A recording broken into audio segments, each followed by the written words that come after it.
Hey, I'm Tony. Today I'm breaking down this wraparound lighting. It works on every situation. It makes everybody looks very good, very simple setup, and you don't have to finagle with the right position too much. We have Lydia again with us today. This is very easy setup, very fast. I use this all the time. It looks good on everybody, and you create a super nice lighting pattern on the face of your subject, and it looks very natural. One main light, one strip light, same side. Let me show you how it works. My main light is the Profoto Tony 7-inch octa with the Profoto A10 as my main light. The separation light, the strip light, is 1x3 click softbox with Profoto A2.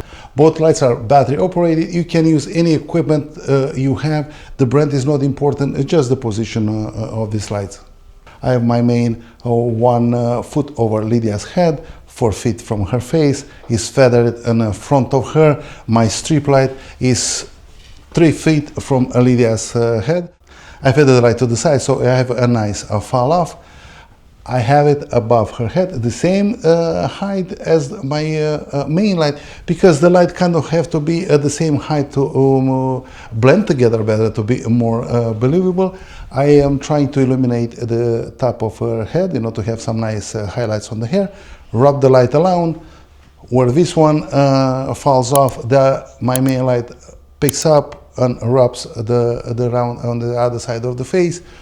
Being top-down light is pointed down, I can have some nice shadows, a little bit like that butterfly shadow under the nose, and it carves nice shadows under the chin to carve the chins out better. And you have some dimension with this light, and you have some separation with this light. So my strip light creates some separation from the background for Lydia. It creates a nice highlight on this side of the face, and it wraps around her face. You have to pay attention to have this dial down so you don't have the highlights going haywire. My main light, it evens out the light from the strip box and wrap around the light around her face. I feather the light from Lydia, so I have a nice transition to the shadow side.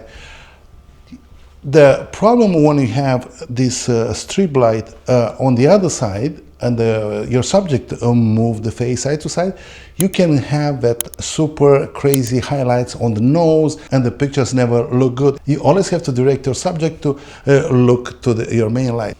Having the lights on both sides, the light evens out, so you have a nice transition and you don't have any hot spots. It looks very natural. I like the look, and it's very forgivable, so your subject can move a little bit within the space. You don't have to have your subject freezing and stay stiff, to make sure that the light pattern is correct.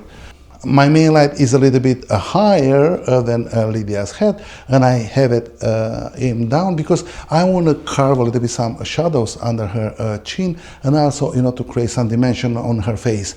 I'm shooting with the Canon R5 with a 35mm lens. I use a Voigtlander, I use a 7200. I have the Profoto Pro Connect as my main trigger. The lights are very minimal power. I think right now my A light it's 7.1, so it's like 32 power, and this is 7.6.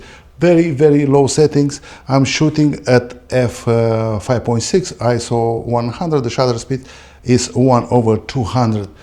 This lighting setup is about no guessing, no complicated ratios, just clean flattering light. Instead of fighting the shadows, we let the light wrap around the face of our subject, and gently we're gonna separate her for the background. So all the magic in this setup is very easy to remember. The main light is to create shape in the face of your subject, and the strip light is just edge and separation. Same side, natural fall off. The face stays very dimensional, but you eliminate the issues with the highlights from the strip light being just by itself on the one side of the face. This way the highlights are even out and you have that super nice transition. So the real secret with every lighting setup is that you don't need more light. You just need to have direction and separation. One light, it shapes the face, and the other one just pulls out the subject from the background. The mistakes you have to pay attention is to don't have your main light too far from your subject, and you should not have your strip light too strong, because it's gonna look super fake. Also, if it's too far back, you're not gonna have that wraparound effect. I'm making sure that I'm hitting the side of Lydia's face a little bit, and also just illuminate the top of her hair, and have a nice highlights here on the side of her body. And where the strip light finishes, my main light picks up and just rub the light around her. For me, this lighting setup works so nice because I can have Lydia moving, you know, within the frame. I don't have to have her sitting like on just one spot. She can move her face side to side. The pictures always look good because it creates interest. You have some tension from the highlights in the back. She's separated from the background. The main light, it carves a nice shadows underneath her chin, so it gives dimension to the face.